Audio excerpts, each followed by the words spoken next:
Ground में team मौजूद है सफ़ीदों के अग्रसेन चौक पर। आप यहाँ सामने देख सके हैं जो किसान हैं, आज 14 फरवरी को जो पुलवामा हमला हुआ था उसके अंदर जवान शहीद हुए थे, हमारे देश के 44 सैनिक इसमें शहीद हो गए थे। उसी के श्रद्धांजलि देने के लिए यहाँ जो किसान हैं एकत्रित हुए हैं और सभी ने हाथों में मोमबत्तियाँ जलाकर उन्हें श्रद्धांजलि देने का यहाँ काम किया जा रहा है सफ़ीदों के अग्रसेन चौक पर।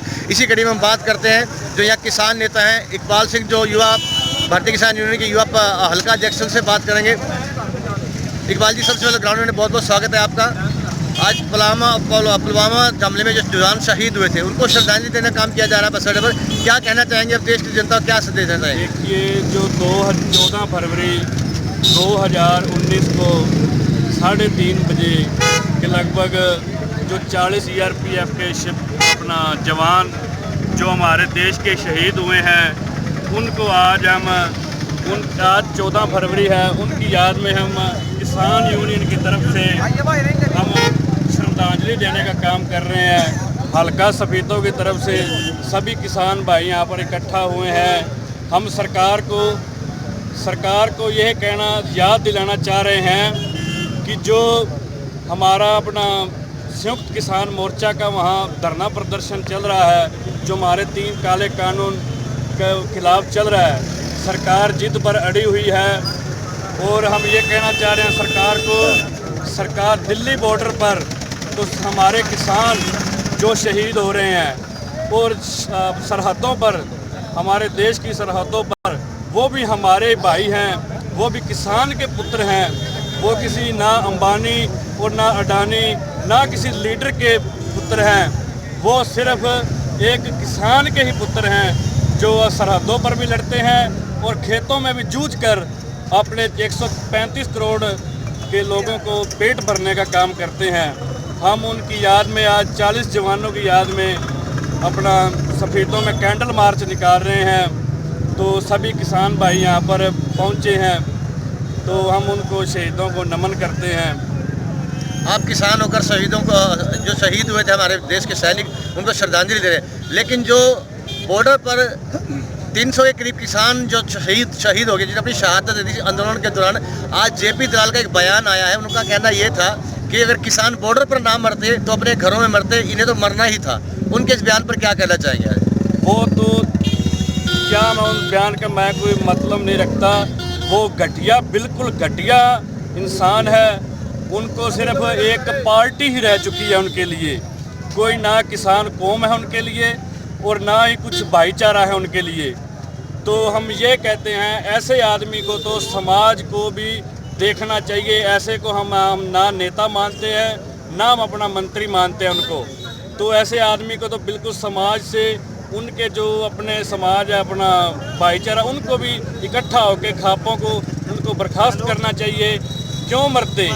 अगर कोई वहाँ कोई ठंड से मर रहा है, कोई मच्छर से मर रहा है, कोई अपनी आत्महत्या कर रहा है, कोई टेंशन से मर रहा है, किस लिए मर रहा है? कानून के लिए मर रहा है। अगर उसमें अगर घर होता तो अपने परिवार में रहता, अपने समाज में रहता, वो सभी में सुखी रहता। सरकार इतनी निकम्मी सरकार है, ये हमारे किसानों की आवाज़ दबाना सोचती है, पर हम इसे नहीं दबाना देंगे। सभी वर्ग हमारे साथ है, अपना व्यापारी वर्ग भी हमारे साथ है, तो अपना मजदूर वर्ग भी हमारे साथ है।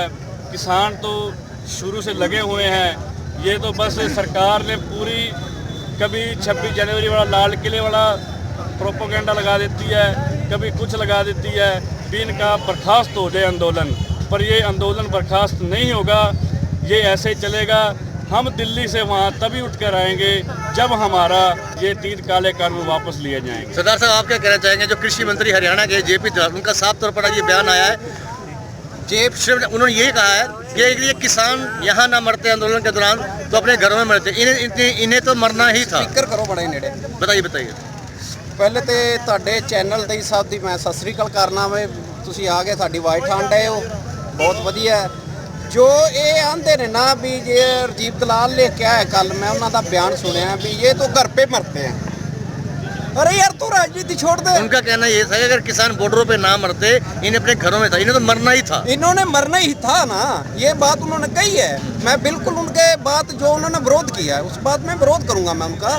भी अगर तू भी होता बॉर्डर में, तू किसी माँ का, बच्चे का, बाप का, किसी का बेटा होता, अगर तू बॉर्डर पे जाता तो तू वहाँ मरता। तू दे यार, तू मर, तेरे घर दे। अब श्रद्धांजलि देने हम जाएंगे, किसान जाएंगे। अब तू पार्टी पे बैठा है, पार्टी पे बैठ के भी ऐसी ऐसी बातें बना रहे हो यार, बहुत सब घटिया बात है। ये सब बिल्कुल उनकी चालें हैं, बिल्कुल बिल्कुल ही ऐसा काम नहीं होने देंगे। किसान एकता जिंदाबाद है, किसान एकता रहेगी। पर उसको राजीव दलाल को ये मैं कहना चाहता हूँ, अरे यार तू पार्टी का जब वोट मांगने आते हो उस टाइम आप क्या चाहते हो? उस टाइम आप हमारा एक वोट एक बटन ही दबाने के लिए हमारे को कहा जाता है ना, तो हम दबाते हैं, सिर्फ इन विपक्षी पार्टी के लिए दबाते हैं। पर बल्कि नहीं, अब नहीं होगा। अब तो किसान जागरूक हो गया है, किसान है, किसान के मुट्ठी में जान है। जो कुछ है किसान मरेंगे, अपने घर में मरेंगे, चाहे बॉर्डर में मरेंगे, ये कुछ नहीं दे सकते। ये वो पार्टी हैं जो भी बाहर भी किसी पार्टी ने कह रखा है भी कोई किसी का किसान शहीद होता है 2 लाख देते हैं, किसी ने कहा 3 लाख देते हैं, किसी ने कहा लाख देते हैं। इस जो बीजेपी पार्टी है इन्होंने कह रखा है बिल्कुल ही नहीं। ये तो आते हैं अपना, इनके पास तो कपड़ा नहीं, रोटी मकान नहीं है। तो यार तेरे पास रोटी मकान कहाँ से आ गया? रोटी मकान तो हमारे पास है, हमारे से चलता है। इसको पूछ तो सी, मेरे से सीधा बाई फेस बात करवाओ उसकी। मैं तो दलाल को पूछना चाहता हूँ। चलिए, आप सभी किसान मिलकर आज पुलवामा के शहीदों को श्रद्धांजलि दे रहे हैं। उन शहीदों के लिए क्या कहना जो चाहेंगे? हमारा हो गया ना, बहुत हमारा दुखदायक है, आंखों में आंसू हैं। जो हमारे 40 जवान शहीद हुए हैं, उनके बच्चों के लिए हम आज ये सब कुछ कर रहे हैं। बस ये बहुत है। बहुत बस देर मेरे में बात करें तो यहाँ देखा आपने पुलवामा के शहीदों को कैंडल मार्च निकाल कर यहाँ जो श्रद्धांजलि दी जा रही है, और किसानों का दर्द भी यहाँ छलका है। उनका साफ तौर पर कहना है कि जो जेपी दलाल है, कृषि मंत्री हरियाणा, उनके बयान को लेकर भी काफी नाराजगी इन किसानों में। यहाँ देख सकते हैं सभी तरह के ये किसान मौजूद हैं सफीदों अग्रसेन चौक पर, और जो श्रद्धांजलि दी जा रही है पुलवामा के शहीदों को, उसे लेकर इन्होंने आज कैंडल मार्च निकाला, आप देख सकते हैं सामने। और ये अग्रसेन चौक से शुरू होकर अनाज मंडी की तरफ रवाना हुए हैं यहाँ किसान, और मोमबत्तियां जलाकर उन किसानों को ये लोग श्रद्धांजलि दे रहे हैं, सभी किसान मिलकर। तो बने रहिए आप इस तरह की रिपोर्टिंग देखने के लिए। ग्राउंड मीडिया से मैं हरीश कपूर, कैमरा सफीदों के अग्रसेन चौक से। नमस्कार, ग्राउंड में टीम मौजूद है सफीदों के अग्रसेन चौक पर, और यहाँ देख सकते हैं आप गौ सेवा दल के जो सदस्य हैं सफीदों से, वो यहाँ जो हमारे जवान शहीद हुए पुलवामा हमले में उसको श्रद्धांजलि देने के लिए आज कैंडल मार्च निकाला है इन्होंने। और इसी कड़ी में इनसे बात करेंगे। गौ सेवा दल सफीदों के जो यहाँ सदस्य पहुँचे हैं, सभी सामने मोमबत्ती जलाकर यहाँ अग्रसेन चौक पर श्रद्धांजलि दी गई है उन शहीदों को जिनका पुलवामा हमले में जो शहीद हुए थे।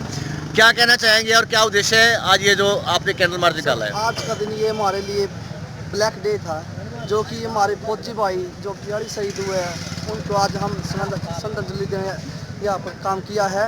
और हमारे जो नौजवान साथी है, भाई है छोटे छोटे, इनमें एक देशभक्ति का जज्बा बढ़ रही है ताकि ये नशे में न बढ़ सके। इसीलिए हम देश को जगाने का काम कर रहे हैं जगह जगह पर। यहाँ देख सकते हैं जैसा कि गौ सेवा दल के सदस्य हैं, उनका कहना है कि जो श्रद्धांजलि दी है, जो जवान हमारे शहीद हुए थे उनके लिए श्रद्धांजलि और कैंडल मार्च निकाला आज हमने। क्या कहना चाहेंगे?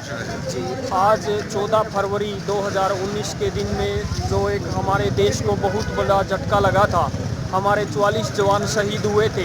आज उनकी शहादत को मद्देनजर रखते हुए गौ सेवा दल सफीदों आज़ाद युवा संगठन सफीदों द्वारा शहर के पुराना बस स्टैंड पर पुरानी चुंगी से कैंडल मार्च निकाला गया है। इन सभी वीर जवानों को की शहादत को एक सच्ची श्रद्धांजलि देने का काम गौ सेवा दल सफीदों द्वारा आज किया गया है। और मैं सभी देशवासियों से प्रार्थना करता हूं कि वह अपने देश की आर्मी, देश की फौज के लिए दिन रात तत्पर तैयार रहें और हमारी देश को सपोर्ट करें। इसी कड़ी में बात करें, मैं युवा आज़ाद संगठन के जो अध्यक्ष है सफीदों से रवि मलिक, उनसे बात करेंगे। क्या कहना चाहेंगे आज जो पुलवामा में शहीद हमारे सैनिक जवान शहीद हुए थे उनको आज श्रद्धांजलि दे रहे हैं, आप क्या कहना चाहेंगे? आज से 2 साल पहले 14 फरवरी को हमारे जो 44 जवान पुलवामा में हमारे जो पड़ोसी देश हैं जो उनके द्वारा षड्यंत्र का शिकार हो गए थे, और उसी को आज 2 साल हो गए हैं।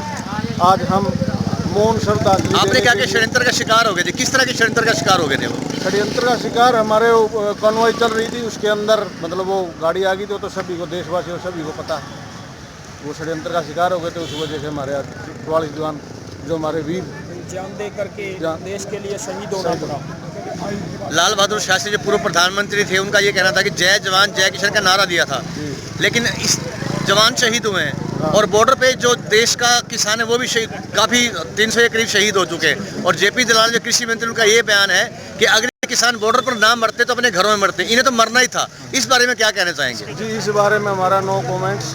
वो नेता है, हमने राजनीति नहीं करनी। ये बहुत ही निंदनीय शब्द है हमारे देश के जवान और किसान के लिए। हम इन शब्दों की बहुत कड़े शब्दों में निंदा करते हैं। अगर हमारे वह किसान भाई बॉर्डर पर नहीं जाते तो किसी न किसी कारणवश वह अपने घर में रहते, उनकी जान बच सकती थी। आज देश का अन्नदाता सड़कों पर आ चुका है। आज देश के अन्नदाता की बहुत ज़्यादा बुरी हालत है। हम सरकार से गुजारिश करते हैं कि उनके सभी बयानों को मद्देनज़र रखते हुए उनकी तरफ ध्यान जरूर दें। तो यहाँ देख सकते हैं आप, जो गौ सेवा दल सफ़ेदों के जो सदस्य हैं सभी इकट्ठा हुए हैं यहाँ, और अग्रसेन चौक पर जो पुलवामा के शहीद उनको श्रद्धांजलि दी है। और इसी कड़ी में हम आपको दिखाते रहेंगे, लगातार बने रहिए ग्राउंड मेरे साथ। ग्राउंड मेरे से मैं हरीश कुमार, सफ़ेदों के अग्रसेन चौक से। राष्ट्र निर्माण की जानकारी के लिए ग्राउंड मीडिया चैनल को सब्सक्राइब करें और शेयर करें।